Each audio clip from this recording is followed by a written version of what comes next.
주님의 이름으로 성도님 사랑하고 축복합니다. 오늘 말씀은 시편 11편 1절에서 7절까지 말씀입니다. 시편 11편 1절에서 7절까지의 말씀입니다. 봉독하겠습니다.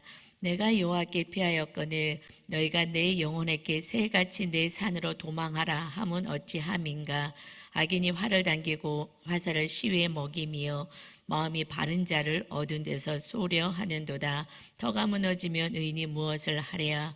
여호와께서는 그의 성전에 계시고 여호와의 보좌는 하늘에 있으며 그의 눈이 인생을 통촉하시고 그의 안목이 그들을 감찰하시도다. 여호와는 의인을 감찰하시고 악인과 폭력을 좋아하는 자를 마음에 미워하시도다. 악인에게 그물을 던지시리니 불과 유황과 태우는 바람이 그들의 잔에 소득이 되리로다. 여호와는 의로우사 의로운 일을 좋아하시나니 정직한 자는 그의 얼굴을 배우리로다. 아멘. 오늘 말씀의 제목은 하나님께 피신하라라는 제목으로 은혜를 나누겠습니다. 지금 코로나 위기로 정말 세상 사람들이 너무나 두렵고 떨고 공포 속에 또 사회가 너무 어려워서 힘들지요. 그러나 우리는 피할 피난처가 있습니다. 여호와께 피하기만 하면 전능하신 하나님이 우리를 돌봐 주십니다. 여기까지 인도하셔서 우리의 피난처가 되어주시고 우리를 지켜주신 하나님께 오늘 2020년 마지막 주일 예배죠. 정말 감사로 예배드리고 영원한 나의 피난처 되신 주님, 이제 내년에도 나와 함께 하셔서 영원한 나라를 사모하며 살겠습니다 하는 기쁨의 예배가 되시기를 바랍니다. 첫 번째는요, 나의 피난처 되신 주님께로 피하여야 합니다. 여러분은 하나님을 믿기에 어렵고 힘들 때 하나님 도와주세요, 함께 해주세요, 우리의 기도를 받으실 그 대상이 있다는 것은 엄청난 기쁨과 안식입니다. 세상 사람들은 자기 힘으로 살아야 되는 거예요. 내 노력으로만 살아야 되는 거예요. 뭘 의지할 데가 없는 거예요. 근데 우리는 의지하고 날마다 피할 수 있는 전능하신 하나님이 계십니다. 내게 와라 하고 날마다 두 팔을 벌리시고 계시죠. 오늘 이 시편의 말씀은 11편의 말씀은 다윗의 시인 것입니다. 다윗이 이렇게 고백을 해요. 시편 11편 1절입니다. 내가 여호와께 피하였거늘 너희가 내 영혼에게 새같이 내 산으로 도망하라 함은 어찌함인가. 다윗은 날마다 여호와께 피했죠. 나의 힘은 오직 반석 대신 하나님밖에 없습니다. 피할 바위가 되시고 나의 산성이 되시고 나의 방패가 되어주시는 하나님 하고 날마다 하나님만 의지하고 하나님께 나왔습니다. 다른 것을 의지하지 않고 다른 것을 피해가지 않죠. 다른 걸 의지하지 않았습니다. 그런데 악인들이 이렇게 얘기한다는 거예요. 너희가 내 영혼에게 새같이 내 산으로 도망하라 하면 어찌함인가. 새들이 너 지금 도망해, 너 산에 가서 숨어 하듯이 지금 도망해라 라고 말을 한다는 거예요. 하나님을 의지했더니 하나님만 믿는다고 되겠어? 하나님만 의지한다고 되겠어? 네가 바르게 방법을 찾고 살아봐야지 하나님만 의지한다고 되는 게 아니야 라고 자꾸 얘기한다는 거예요. 하나님만 의지하고 하나님의 때를 기다리면서 끝까지 주님 안에 거하기를 원하는데 자꾸 얘기한다는 거예요. 하나님만 믿으면 되냐고, 방법을 찾아서 네 노력으로 좀 살아봐야지 자꾸 얘기한다는 거예요. 그래서 도망가라는 거예요. 나는 도망갈 데가 없어. 오직 야훼가 나의 피난처가 된다 하면서 2절에 이렇게 말씀합니다. 악인이 활을 당기고 화살을 시위에 먹이며 마음이 바른 자를 어두운 데서 쏘려 하는도다. 악인이 활을 지금 당기고 있는데 화살을 시위에 먹이며, 시위는 지금 화살을 그 줄 위에 놓고 먹이며 고정을 시켰다는 거예요. 그래서 지금 활을 막 당기려고 해요. 딱 관역을 맞추고 누구에게? 마음이 바른 자들에게, 의인에게, 하나님의 자녀들에게 하나님의 뜻대로 살려고 하는 하나님의 바른 마음을 가진 자들에게 지금 악인이 이 화살을 자꾸 쏜다는 거예요. 그렇게까지 살지 않아도 돼. 너무 유별나게 군다. 이렇게 자꾸만 대충 해라. 바른 삶, 의로운 삶을 살지 못하게 한다는 것입니다. 지금 코로나야 라고 자꾸 얘기한다는 거예요. 그러나 우리의 피할 바위는 정말 피난처는 주님밖에 없기에 우리는 오늘도 하나님께 예배를 드립니다. 그런데 이들이 어디서 쏘느냐? 어두운 데서 쏜다는 거예요. 어두운 데서 쏜다. 환한 데서 쏘면은 저기 있구나 분별하고 우리가 방어하기가 쉽습니다. 근데 어두운 데서 쏘는 거예요. 이 악인은 뒤에 배후에 마귀가 있죠. 늘 어두운 데서. 그래서 언제 화살이 날아오는지 모르게 하는 거예요. 쓱 지나가다가 그 한마디가 하나님을 의지하지 못하게 하고 불안해하고 염려하게 만들고 세상의 뉴스와 어떤 이야기 소리가 늘 우리 안에 믿음을, 하나님을 향한 믿음을, 하나님이 피난처 되셔서 하나님께 나오게 하는 그것을 자꾸 막아서게 한다는 거예요. 그래서 하나님께 온전히 의지하고 하나님을 신뢰하고 하나님의 나의 모든 것 되십니다 고백하지 못하게 하는 어두운 데서 화살을 늘 관역을 맞추고자 하는 그러한 악인과 악한 세력이 있다라는 것입니다. 그래서 우리는 세상의 소리를 많이 좀 차단을 하고 하나님의 말씀과 하나님 앞에 거해야 되죠. 그래서 3절에 터가 무너지면 의인이 무엇을 하랴? 의인도 터가 무너지면 똑같다라는 거예요. 무엇을 할 수 있겠느냐는 것이에요. 그러니까 이 악한 자의 화살을 막아내야 된다는 것입니다. 이 터라는 것이 이 믿음의 터, 하나님이 나의 주인 되시고 나의 모든 것 되십니다. 하나님 나의 삶을 책임져 주옵소서. 하나님의 품에 거하는 그 삶의 그 믿음이 자꾸 화살을 맞아서 이상한 소리, 세상의 소리가 들려서 믿음 없는 자들의 소리를 듣고 자꾸 믿음이 흔들려지며 불안해지고 염려하게 되고 또 원망하게 되고 강력하게 핍박을 하며 두렵기도 하고 그래서 믿음이 흔들려진다는 거예요. 그러면 의인이라고 무엇을 하겠느냐? 세상 사람들하고 똑같지 않겠느냐?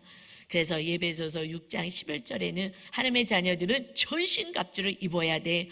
이렇게 악한 자가 불화살을 쏘려고 할 때 너희들은 믿음의 방패를 가져야 돼. 다윗이 지금 얘기하는 거예요. 이 믿음의 터가 이것이 흔들려지면 뭐 하겠느냐? 의인이라고 내가 교회 다닌다고 하나님을 믿는다고는 말은 하지만 삶 가운데서 늘 불안과 염려 속에 살아가지 않느냐? 믿음이 지금 흔들려지고 있다. 그러면 다시 피난처 대신 하나님께 피난해야 된다. 그 안에 거해야 된다 하고 말씀하십니다. 그래서 믿음은 크기가 있다고 주님도 말씀하셔요. 그래서 믿음의 크기가 작으면 그러면 이 화살을 어느 군데는 맞을 수밖에 없어요. 믿음이 요만하면 어디를 좀 가릴까요? 가리는 그 부위 밖에는 또 맞는 거예요. 그러니까 믿음이 너무 큰 거예요. 이 강대상만큼 커요? 그럼 제가 싹 숨을까요? 그럼 안 맞게 되는 거죠. 이 방패가 믿음이 크면은 아무리 불화살을 쏜다 그래도 맞지 않는 거예요. 믿음이 있으면은 이 방패가 딱 막아주는 거예요. 하나님을 믿는 강력한 믿음이 하나님께서 딱 막아주시니까 이 아무리 세상의 소리와 두려움의 소리가 들려온다 하더라도 우리는 그 소리에 함몰되지 않을 수가 있는 것입니다. 그래서 믿음이 문제인 거예요. 여러분의 믿음의 크기가 얼마나일까요? 한번 생각해 봤으면 좋겠어요. 내 믿음은 얼마나일까? 어떤 분은 손바닥만 할 수도 있어요. 그래서 그냥 눈만 가릴 수도 있고요. 어디를 가릴까요? 그러나 큰 믿음이 있다면 아무리 풍파가 불어도 껐떡하지 않는 거예요. 하나님이 나와 함께 하시기 때문에 하나님의 보호 아래 안식 안에 거하기 때문인 줄 믿습니다. 그래서 마태복음 8장에는 이렇게 하나님이 믿음이 큰 이방인 백부장을 칭찬하십니다. 그 백부장은 로마의 속국으로 있는 이스라엘에 파견된 그래서 복음을 듣게 되었어요. 그러니까 먼저 믿은 자가 나중 되고 나중 믿은 자가 먼저 된다고 이렇게 그 나라에 파견되어서 그렇게 백부장으로 왔는데 그가 예수님을 믿게 됩니다. 그러고 나서 큰 믿음으로 세워져요. 그 믿음은 하나님 사랑, 이웃 사랑으로 우리는 보여질 수 있어요. 사실 믿음은 우리는 보여지긴 합니다. 어떻게 보여졌냐? 그 믿음을 칭찬하시는데 그 믿음은 삶의 모습에서 어떻게 나타나느냐? 이렇게 교회당을 지어주는 거예요. 그때는 회당이라 그랬어요. 그 회당을 지어주어서 거기서 말씀을 배우고 하나님을 예배하게 합니다. 그리고 또 지금 예수님 앞에 찾아왔어요. 그 집에 하인이 중풍병에 걸렸다는 거예요. 하인이라면은 병에 걸렸으면 내치고 씩씩하고 건강한 그러한 하인을 다시 종을 뽑으면 되잖아요. 그런데 그렇게 하지 않고 내 집에 와서 이렇게 섬기는 그 종이 중풍병에 걸렸다는 것은 마비가 됐잖아요. 몸을 움직일 수가 없어요. 그런데 그를 위해서 중보하며 기도하는 거예요. 정말 선하죠. 정말 사랑이 많은 그러한 백부장이었어요. 그게 삶의 모습에서 믿음으로 하나님의 사랑, 이웃 사랑이 그렇게 표현되어지는 것입니다. 그래서 사실 우리도 믿음이 보여져요. 성령님들의 믿음을 볼 수는 있습니다. 삶 가운데 하나님을 사랑하며 이웃을 사랑하는 그 모습은 삶 가운데 보여지죠. 이제 예수님께 찾아왔어요. 예수님, 내 하인이 중풍병에 걸렸습니다. 그러니까 내가 가서 고쳐주마 하셔요. 그러니까 아닙니다. 우리 집까지 오실 필요 없습니다. 그냥 여기서 말씀하시면 우리 집에 누워있는 하인이 나을 것입니다. 주님이 깜짝 놀라셨다 표현하고 있어요. 이스라엘에 이만한 믿음을 본 적이 없어. 거긴 대제사장도 있어. 말씀에 능한 자도 있어. 말씀대로 지키고 산다는 바리새인들, 서기관들도 있으나 이만한 믿음은 못 봤다 하고 말씀하셔요. 그러면서 예수님이 이렇게 말씀하십니다. 마태복음 8장 13절입니다. 예수께서 백부장에게 이르실 때 가라, 내 믿은 대로 될지어다 하시니 그 즉시 하인이 나으니라. 내 믿음만큼 이루어지는 거예요. 여러분, 믿음만큼 축복받습니다. 축복이 뭐 물질의 축복을 얘기하는 건 꼭 아니죠. 영적인 하나님의 나라가 완전히 세워져서 하나님의 통치와 다스림을 받습니다. 그는 정확하게 하늘 나라에서 상급을 받습니다. 이 땅에서도 하나님의 축복의 통로로 쓰임받는 또 축복도 받기도 하죠. 그래서 믿은 대로 되는 거예요. 그러나 화살을 맞아서 하나님이 계시겠어? 하나님을 믿는다고 되겠어? 한다면 네 믿음대로 아무것도 이루어지지 않는다. 그래서 믿음을 키워야 하는 것입니다. 믿음을 어떻게 키워요? 말씀대로 살 때에 하나님을 경험하면서 믿음이 커지고 하나님이 살아계신 하나님을 만나게 되는 것이죠. 그런데 마태복음 8장 하반절에서는 또 하나님이 다시 대조적으로 말씀하셔요. 믿음이 작은 자에 대해서 말씀하시는데 그 믿음의 작은 자가 누구냐면 제자들을 향해서 말씀하셔요. 이방인들은 믿음이 큰 자들이라고 칭찬하시는데 그 한 8장에서 마태복음 8장에서 하반절에서 예수님과 함께 배를 타고 갈릴리 바다를 건너서 사역하러 갑니다.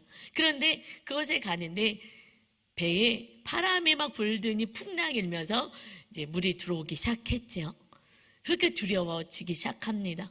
이러다 죽겠다. 그냥 바람이 너무 세차게 보니까 물이 배 안으로 쳐들어옵니다. 그래서 이 제자들은 예수님을 막 깨우면서 우리가 지금 죽게 생겼습니다.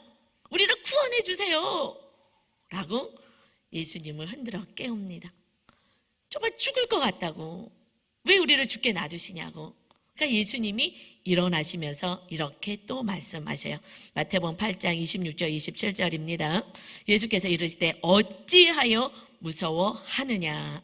믿음이 작은 자들아 하시고 곧 일어나사 바람과 바다를 꾸짖으시니 아주 잔잔하게 되거늘. 아멘. 왜 무서워하느냐? 무서워하면 너희가 믿음이 지금 작은 거야. 지금 예수님이 함께 있는데 너희가 왜 무서워하느냐? 믿음이 작은 자들아. 무서워하지 말라는 거예요. 지금 내가 무서워하고 있다면 지금 화살을 또 맞은 거예요. 그래서 그러면 다시 주님께 피하여야 합니다. 기도의 자리에, 예배의 자리에 말씀을 가지고 말씀을 먹고 말씀을 실천하는 데까지 가야 되는 거죠. 그래서 예수님이 명령하였습니다. 잔잔하게 되었어요. 27절이요. 그 사람들이 놀랍게 여겨 이르되 이가 어떠한 사람에게 바람과 바다도 순종하는가 하더라. 누구기에? 이가 누구지? 우리가 무서워하는 것은 하나님을 정확히 누구신지 모르기 때문에 무서워하는 거예요. 이 사람이 누구지? 하나님을 모르기 때문에 두렵고 무서운 것입니다. 하나님은 모든 만물의 창조자가 되시고 모든 것을 다스리시는 하나님이신 줄 믿습니다. 바람과 바다도 잔잔해라 했을 때에 잔잔해지는 거예요. 우리가 믿는 하나님은 사람이 아니고 창조주 하나님, 전능하신 하나님, 자녀를 돌보시는 능력의 하나님이신 줄 믿습니다. 여러분의 모든 문제, 그것 때문에 무서워하지 마시고 두려워하지 마시고 다시 하나님께 피하여서 하나님의 거룩하신 안식처 안에 거하셔서 하나님이 여러분을 완전히 장악하셔 다스리게 하시는 겸손한 믿음의 사람 되시기를 주님의 이름으로 축원합니다. 여러분의 모든 문제는 하나님이 다스리실 것입니다. 두 번째는요, 나의 시선은 주님의 하늘 보좌로 이제 향해야 하는 것입니다. 주님께로 우리가 피한다는 것은 우리 시선을 하나님의 보좌로 향해야 하는 거예요. 여러분이 지금 시선이 일주일 동안 어디에 향해 있습니까? 여러분의 시선이 문제에 향해 있습니까? 그러면 거기에 함몰되고 늪처럼 자꾸 빠져드는 거예요. 너무 세상의 뉴스에 너무 많이 뉴스를 듣지 마십시오. 뉴스 들으면 저도 정말 이렇게 속에서 막 불이 좀 날려 그래요. 화가 나고 막 이런 일들이 벌어져서 좀 덜 보려고 애를 많이 써요. 좀 꼭 필요한 것만 보려고 애를 씁니다. 특별히 막 논쟁하면서 서로 막 야당 여당 서로 이렇게 하는 그런 뉴스 같은 그런 거는 제가 정말 안 보려고 해요. 서로가 흠 잡으려고 하기 때문에. 그래서 제 마음에 천국이 빼앗겨지더라고요. 그래서 좀 많이 절제를 합니다. 여러분, 그래서 시선을 하나님께 맞춰야 돼요. 보좌에 계시는 그 하나님께 여러분의 시선도 맞추고 하나님과 우리가 눈을 맞춰야 합니다. 이것이 다윗은 이렇게 고백해요. 시편 11편 4절 5절입니다. 여호와께서는 그의 성전에 계시고 여호와의 보좌는 하늘에 있으며 그의 눈이 인생을 통촉하시고 그의 안목이 그들을 감찰하시도다. 다윗은 하나님의 성전에 계심을 정확히 믿었어요. 저 하늘 보좌에 하나님이 계시는 것을 정확히 알았습니다. 그래서 이 성전을 이제 그 땅에 세우기 위해서 그렇게 힘을 썼던 거예요. 이제 그 나라를 다스리는 성전 세우기에 힘썼지요. 그곳에서 우리 나라를, 우리의 삶을 다스려줄 것을 알기 때문에 무엇이라고 고백합니까? 그 성전에 계신 그 하나님은 그의 눈이 인생을 통촉하신다. 통촉이 원어로 하자라는 뜻이에요. 하자라는 언어인데 이것은 살피신다. 인생들을 다 살펴보시는 거예요. 하늘 보좌에서 하나님이 다 살펴보시는 거예요. 또 그 하나님이, 주님이 성령으로 우리 안에 오셔서 우리와 함께 계시며 우리의 모든 것을 지금 통촉하십니다. 뿐만 아니라 그의 안목이 그들을 감찰하신다. 이 감찰은 바한이라는 언어를 씁니다. 이것은 조사하다, 검사하다. 조사하고 검사를 하면 그냥 꼼꼼하게 다 하나하나 다 봐야 되잖아요. 그렇듯이 꿰뚫어 본다는 거예요. 하나하나 놓치지 않고 다 보는 거예요. 누굴요? 우리들을 그렇게 보고 돌보신다는 말씀입니다. 그래서 5절에 여호와는 의인을 감찰하신다. 우리가 의인이 돼야 되는 거예요. 이제 예수님을 믿고 악인의 자리에서 벗어나 의인의 자리에 있어야 합니다. 감찰하시는 거예요. 꿰뚫어 보시면 하나하나 아침부터 낮에도 또 우리들의 고민과 염려 모든 것을 다 감찰하시는 하나님, 의인을 감찰하시는 하나님이십니다. 그 하나님은 우리를 그렇게 보시기에 우리의 눈도 이제는 문제 안에 빠지지 말고 그 하나님과 시선을 맞춰야 될 줄 믿습니다. 시선을 맞추셔야 하는 거예요. 그런데 악인과 폭력을 좋아하는 자를 마음에 미워하시도다 하셔요. 의인을 이렇게 감찰하시고 늘 보호하시고 지켜주시는데 악인에 대해서, 그런데 악인 옆에 폭력을 좋아하는 자 같은 동급으로 사용했어요. 악인과 폭력을 좋아하는 자는 하나님이 그 마음에서 미워하신다. 여러분, 폭력을 행하는 건 하나님이 악인이다 말씀하세요. 다투는 거, 미워하는 거, 이 미워하는 것이 하나님께 속하지 않고 마귀에 속해 있다. 지금 화살 맞았다 하는 거죠. 미워해 약간 미워하고 있는 거예요. 그래서 의인이 악인의 자리에 있는 것은 지금 미움 가운데, 다툼 가운데, 분쟁 가운데 있는 거, 이것은 악인의 자리에 있다는 것입니다. 악인과 폭력을 좋아하는 자는 마음에 하나님이 미워하신다. 여러분, 그래서 우리는 용서하고 사랑해야 하는 거예요. 그때 다시 의인의 자리에 오게 되어서 하나님이 정말 꿰뚫어 보시면서 감찰하시고 우리를 지켜주시고 보호하게 되는 줄 믿습니다. 이제 얼마 남지 않았어요. 이제 며칠 남지 않고 2020년도 이제 마무리합니다. 여러분, 의인의 자리에 여러분이 들어오셔야 하나님의 크신 은혜 안에 거하게 됩니다. 여러분 안에 누군가를 미워하고 있습니까? 그 사람을 용서하고 그 사람에게 사랑을 중보해도 또 만날 수 없다면 이렇게 하지 못할 때에 그때 우리는 악인의 자리에 있기 때문에 하나님과 시선을 맞출 수가 없어요. 하나님과 우리가 막을 형성해 놨고 죄로 지금 악인의 자리에 있기 때문에 그렇습니다. 의인을 감찰하신다고 말씀하셨어요. 그래서 제가 말씀대로 살려고 몸부림을 치는 거예요. 늘 의인의 자리에서 하나님과 시선을 맞추기를 원합니다. 자녀들이요, 또 선생님들 지금 계시지만 잘못하면요 선생님들 피해 다니고 부모님 눈 피해 다녀요. 집에 오면 그러면 방에 들어가서요 눈을 안 맞추려고 그래요. 와서 밥 먹으라 해도 안 먹고요. 부모님은 무슨 죄를 졌는지 모르지만 본인들이 찔려가지고 눈을 안 맞추려고 그래요. 아이들도 눈을 안 맞추잖아요. 그리고 오늘 밥맛이 없다는 둥, 그래서 오늘 피곤하다는데 이불을 자꾸 뒤집어 쓰고 얼굴도 안 보여주려고 하는 거예요. 여러분, 우리가 죄 가운데 있을 때 누군가 미워하고 분쟁과 이렇게 그런 갈등 구조에 있을 때는 하나님 앞에 온전히 나오지가 않게 돼요. 이렇게 예배를 드려도 온전히 집중이 안 되는 거예요. 그래서 내 안에 미움이 다 사라지고 의인의 자리에 왔을 때 하나님의 시선을 맞출 수가 있습니다. 날마다 하나님의 시선을 맞추면 그때 안식에 있는 거예요. 아이들이 늘 불안하다가도, 어린아이들이 불안하다가도 아빠나 엄마를 봤을 때는 그때 있는 것만 확인돼도 편안해서 마음껏 놀이하잖아요. 그렇듯이 우리들의 영이 정말 의인의 자리에 있게 되면 날마다 하나님과 시선을 맞추며 하나님 안에서 온전한 안식과 자유를 누리게 될 줄 믿습니다. 정말 금년에 우리가 악인의 자리에서 의인의 자리에 와서 날마다 피난처 드신 주님 안에 거하시기를 주님의 이름으로 축원합니다. 세 번째는 심판의 때에 주님의 얼굴을 뵈야 합니다. 심판은 반드시 있습니다. 그래서 시편 11편 6절 7절입니다. 악인에게 그물을 던지시리니 불과 유황과 태우는 바람이 그들의 잔에 소득이 되리로다. 하나님이 그물을 던지시는 거예요.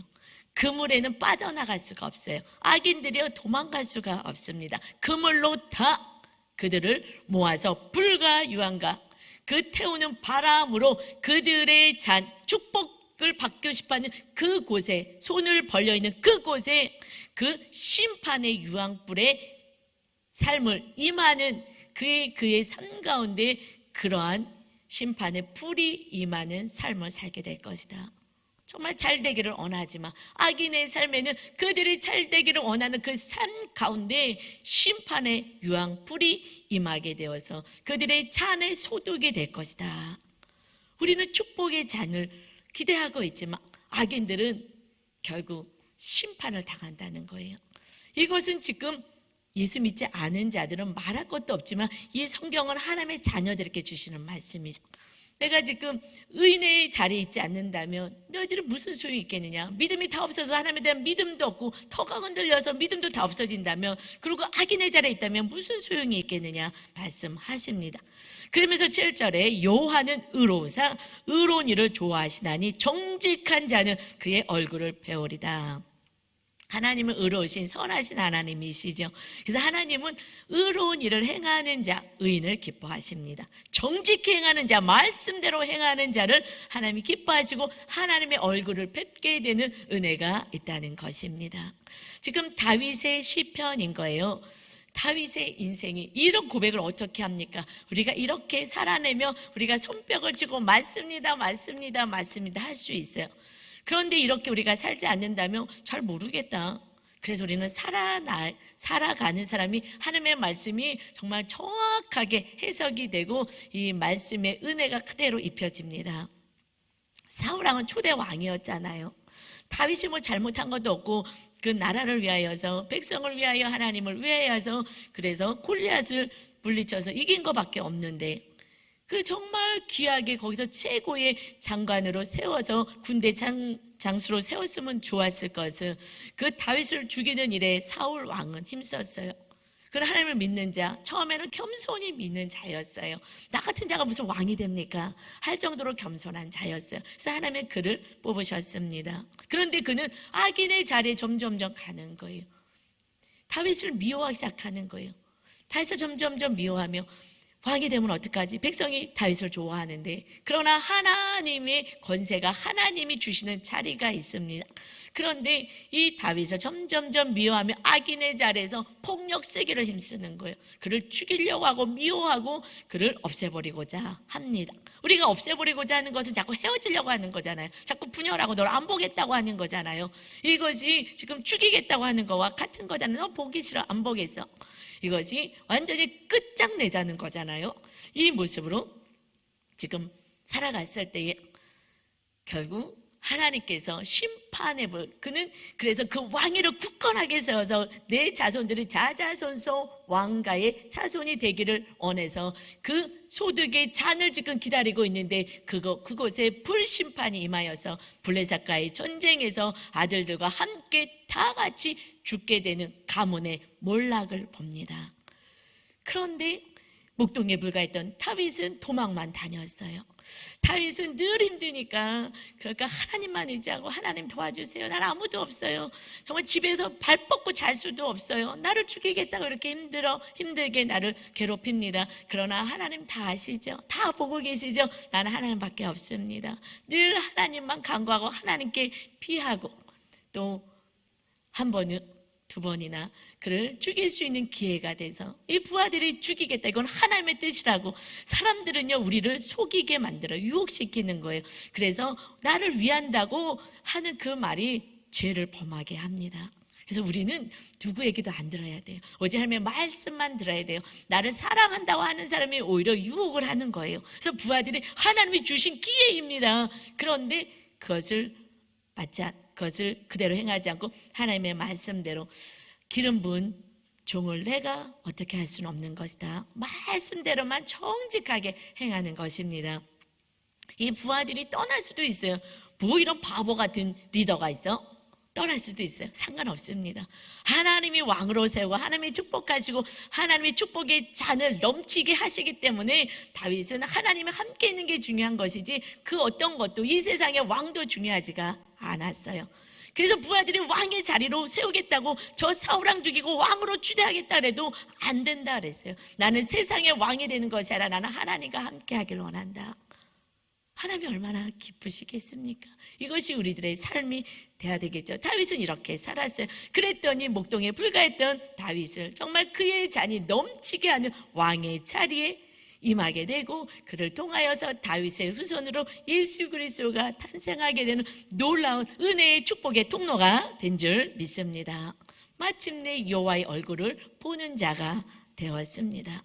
여러분 이제 우리가 의로운 자의 삶을 살아야 되는 거예요. 다윗처럼 나에게 악을 행하든 나를 죽이겠다고 맨날 칼을 들고 쫓아오든 도망 다니면서도 하나님의 때를 바라보며 하나님과 함께하기만을 소원하면서 임마누엘의 은혜를 사모하며 임마누엘 하시기 오신 우리와 함께하시길 위해서 오신 그 주님과 여길 가든 저길 가든 함께하는 그 삶 가운데 마침내 하나님의 은혜를 누립니다. 여러분 내년에는 우리가 정말 우리 축복의 잔이 인생의 잔이 흘러 넘치는 은혜가 있어야 되지 않겠습니까? 그러면 의인의 자리에 와야 하는 거예요. 여러분 안에 정말 해도 너무한 인간들 있잖아요. 누구. 저렇게 나를 힘들게 했던 누구. 그러나 그들을 계속 미워하는 자리에 있다면 악인의 자리에 있기 때문에 심판이 임하는 거예요. 이게 안타까운 거예요. 그래서 하나님은 회개해라. 우리 의인의 자리에 있지 못한 거, 물론 악을 행했기에 우리가 상처받고 힘들기는 해요. 사실 우리가 성전 건축할 때에 그 전에 제가 한 10년 정도를 이렇게 돌봐드린 분이 계셔요. 조금 이렇게 좀 부족한 영역도 있었으나 그래도 하나님은 사랑해라 해서 그분이 연약하신 분이었기 때문에 많이 돌봐드렸어요. 한 10년 정도 돌봐드렸어요. 제가 욕을 먹어가면서도 커버하면서 돌봐드렸어요. 좀 손해가 나도 돌봐드렸어요. 성전 건축하는 과정에서 그를 통하여서 정말 악을 행하는 어떤 상황이 생겼어요. 그런데 지금 지나고 나면 너무 신기한 게 정말 그때 하나님이 저보러 5시간 기도하라 그래서 매일같이 5시간째 성전 건축할 때 기도했거든요. 그래서 이제 믿음이 커진 거예요. 제가 믿음이 좀 좋아졌어요. 그 하나님만 바라보게 되었죠. 그랬더니 그분이 그렇게 악을 행하는데 정말 방패가 돼서 전혀 찔려지지가 않는 거예요. 신기한 거예요. 정말 생각해도 야, 이게 무슨 꿈꾸나 어떻게 이런 일이 있을 수가 있나? 이렇게 정말 말도 안 되는 상식 이하도 아니라 정말 꿈꾸는 것 같은 그런 악을 행하고 면전에서 행하고 그러는데도 너무 신기하다. 정말 이게 아프지도 않고 힘들지도 않은 거예요. 그래서 결국 하나님을 의지하는 그 믿음이 주의 성령님께서 방패가 되어 주어서 우리를 보호하여 주시더라고요. 우리 힘으로는 안 돼요. 어떨 때는요, 남편이, 내가 사랑하는 남편이 한마디만 해도 쑥 들어올 때가 있잖아요. 그렇기 때문에 그러면 또 회개하고, 하나님 내가 마음을 또 못 지켰네요, 하나님의 방패 되어주세요 하고 또 기도하고, 그리고 어떻게 또 선을 행하면 그러면은 또 안에 또 큰 방패로 다시 세워지죠. 여러분, 금년 안에는 정말 우리 힘으로 할 수 없는 나라가 하나님의 나라예요. 그래서 예수님이 성령님을 보내주었습니다. 정말 우리를 힘들게 하고 악을 행했던 그런 사람들, 다윗은 용서하였기에 그는 그 인생의 잔에 축복이 넘치는 삶을 삽니다. 하나님의 얼굴을 뵙는 자가 되는 거예요. 이제 며칠 안 남았습니다. 열심히 기도하시고 말씀 묵상하시면서 내 힘으로 안 되니 그들을 불쌍히 보며 그들을 내 마음에서 뽑아낼 수 있도록, 용서로 불쌍히 여김으로 뽑아낼 수 있도록, 그래서 오히려 사랑으로 중보 기도하며 저들도 하나님을 잘 섬기는 자가 되어서 다 천국에서 만날 수 있게 기도하는, 선을 행하는 자. 우리에게 마지막 하나님이 주시는 계명은, 하나의 계명은 서로 사랑이잖아요. 그래서 이렇게 하나님 의인의 자리에 날마다 있게 달라고 마지막 며칠 동안을 정말 여러분이 더 전심을 다해서 힘을 내서 2021년도는 의인의 모습으로 1월 1일 날 심차게 기쁨으로 하나님께 예배하는 자 되시기를 바랍니다. 그러려면 여러분, 마귀를 묶어야 돼요. 이것은 인간의 힘으로 안 되기 때문에 마귀는 끊임없이 화살을 쏘아대는 거예요. 그래서 영적으로 너희가 전신갑주를 입어라 말씀하시죠. 그러면 마귀는 피하게 되어 있습니다. 우리를 계속해서 미워하게 만드는, 그리고 용서하지 못하게 만드는, 그게 마귀의 일이거든요. 그래서 미워하는 자는 마귀에 속해 있다. 마귀가 계속 미워하게 만들고 막 박수치고 신난다 그러는데 거기에 춤추지 마시고 의인의 자리에서 용서의 자리. 그래서 야고보서 4장 7절에 말씀하신, 그런즉 너희는 하나님께 복종할지어다. 마귀를 대적하라. 그리하면 너를 피하리라. 하나님께 복종하는 거예요. 서로 사랑을 복종하는 것입니다. 그때 주의 성령님이 우리와 함께 하신다 그랬죠. 말씀대로 행하는 자에게 거처를 너희와 함께 하겠다. 우리와 함께 사랑에까지 우리가 중보 기도하면서 사랑할 때에, 그때 예수 그리스도의 이름, 내 안에 계신 예수님께서 우리의 입술을 통하여서 그 마귀를 제압해 주시는 줄 믿습니다. 예수님이 내 안에 안 계시는데 우리가 마귀를 쫓아봤자 호공치는 거예요. 그래서 복종을 먼저 하라는 거예요. 말씀 안에 의인의 자리에 먼저 딱 세워져서 내가 잘못한 거 회개하고 다시 의인의 자리에 딱 세워져서 마귀를 대적하라. 그래야 하면 너희를 피하리라. 그때 마귀는 피하게 되는 것입니다. 우리는 마귀는 우리를 무서워하지 않아요. 주님을 무서워하지요. 주님이 우리와 함께 계실 때에 우리의 입으로 선포되는 예수 그리스도의 이름으로 명하노니 악한 마귀 저주의 마귀는 떠나갈지어다 할 때 그때 소리치고 도망가게 되는 줄 믿습니다. 이제 우리가 문제와 여러 가지 상황 속에서 도망가는 자가 아니라 이제 주님께 날마다 피하여서 거룩하신 성전이 된 주님과 함께 살아가고 날마다 주님과 시선과 생각을 맞추고 마음을 맞추고 입술을 맞추어서 하나님의 나라를 세워가고 그래서 여러분의 삶에 정말 주님을 만나는 축복의 잔이 넘치는 은혜가 있으시기를 주님의 이름으로 축원합니다. 우리 찬양 드리고 우리 기도하겠습니다. 나의 등 뒤에서 도우신 하나님, 내 안에 계시지만 등으로 밀어주셔서 이렇게 표현을 한 것 같아요.